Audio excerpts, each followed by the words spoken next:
कभी सोचा है क्या आखिरकार जीपीएस हमारे ग्रह के किसी भी कोने का पता कैसे लगा लेता है? दरअसल हमारी पृथ्वी का अपना एक एड्रेस सिस्टम है। आज हम इसी ग्लोबल एड्रेस को समझने वाले हैं जो हमें दुनिया में कहीं भी किसी भी जगह की एकदम सटीक लोकेशन बताता है।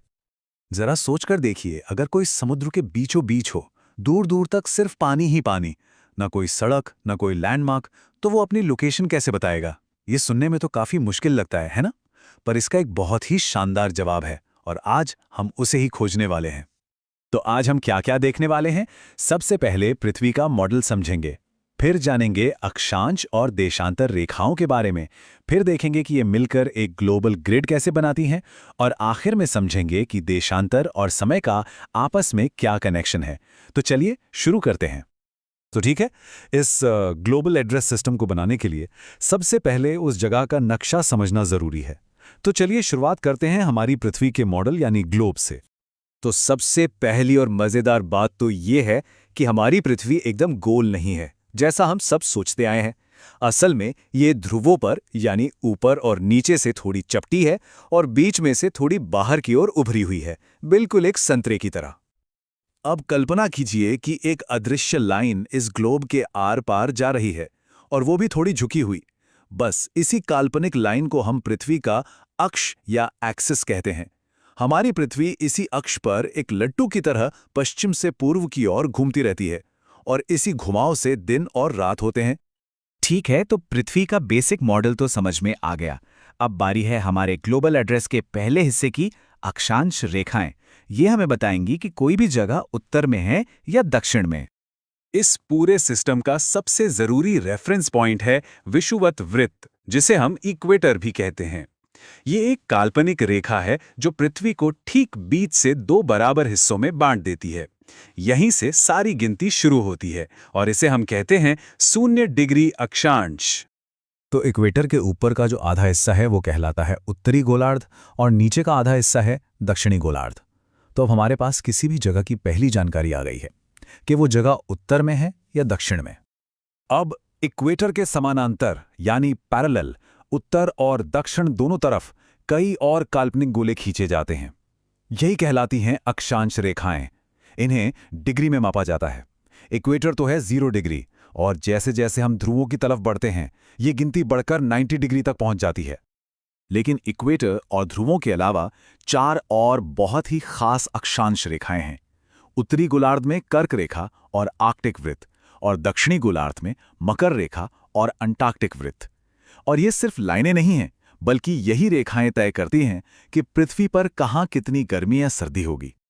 देखिए, ये कमाल का है। ये दिखाता है कि अक्षांश का सीधा असर मौसम पर कैसे पड़ता है। कर्क और मकर रेखा के बीच का इलाका है उष्ण कटिबंध, जहां सूरज की गर्मी सबसे ज्यादा होती है। इसके ऊपर और नीचे के हिस्से हैं शीतोष्ण कटिबंध, जहां तापमान ठीक ठाक रहता है, और ध्रुवों के पास हैं शीत कटिबंध, जो हमेशा बर्फीले और ठंडे रहते हैं। चलिए अब कहानी को आगे बढ़ाते हैं। हमारे पास उत्तर दक्षिण की जानकारी तो आ गई, लेकिन ये काफी नहीं है।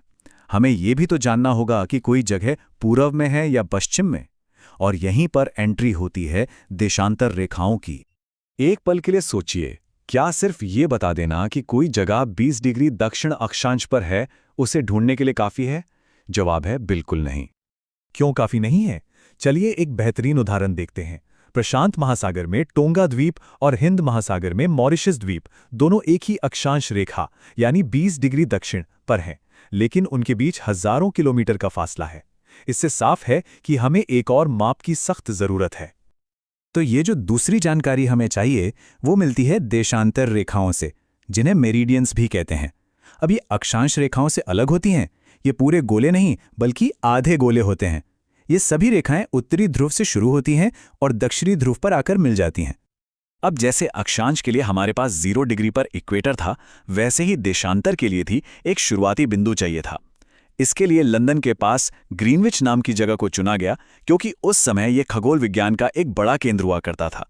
तो यहीं से गुजरने वाली रेखा को प्राइम मेरिडियन या 0 डिग्री देशांतर मान लिया गया। अब यहीं से पूरब और पश्चिम की गिनती शुरू होती है। तो अब हमारे पास पहेली के दोनों टुकड़े हैं, उत्तर दक्षिण के लिए अक्षांश और पूर्व पश्चिम के लिए देशांतर। चलिए अब इन दोनों को मिलाकर देखते हैं कि क्या जादू होता है। जब ये अक्षांश और देशांतर रेखाएं एक दूसरे को काटती हैं तो वो एक चेसबोर्ड जैसा ग्रिड बना देती हैं, और इस ग्रिड पर हर एक कटान बिंदु पृथ्वी पर एक यूनिक और एकदम सटीक लोकेशन होता है। बस 2 नंबर और दुनिया का कोई भी पता मिल जाता है। जैसे भारत में असम का धुबरी शहर ठीक उस जगह पर है जहां 26 डिग्री उत्तरी अक्षांश और 90 डिग्री पूर्वी देशांतर की रेखाएं एक दूसरे से मिलती हैं।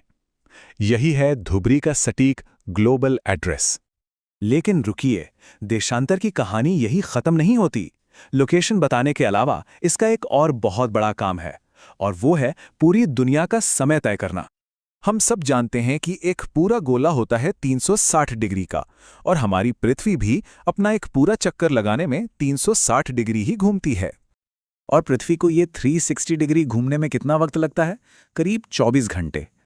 तो अब हिसाब बहुत सीधा है। अगर 360 डिग्री को 24 घंटों से भाग दें तो क्या मिलता है? 15 डिग्री प्रति घंटा।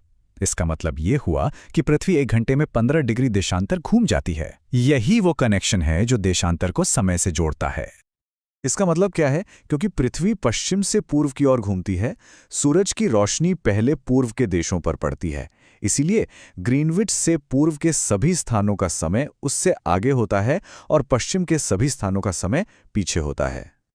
चलिए, इसे एक क्रिकेट मैच के मजेदार उदाहरण से समझते हैं। मान लीजिए लंदन में मैच दोपहर 2 बजे शुरू होता है। भारत ग्रीनविच से 82.5 डिग्री पूर्व में है।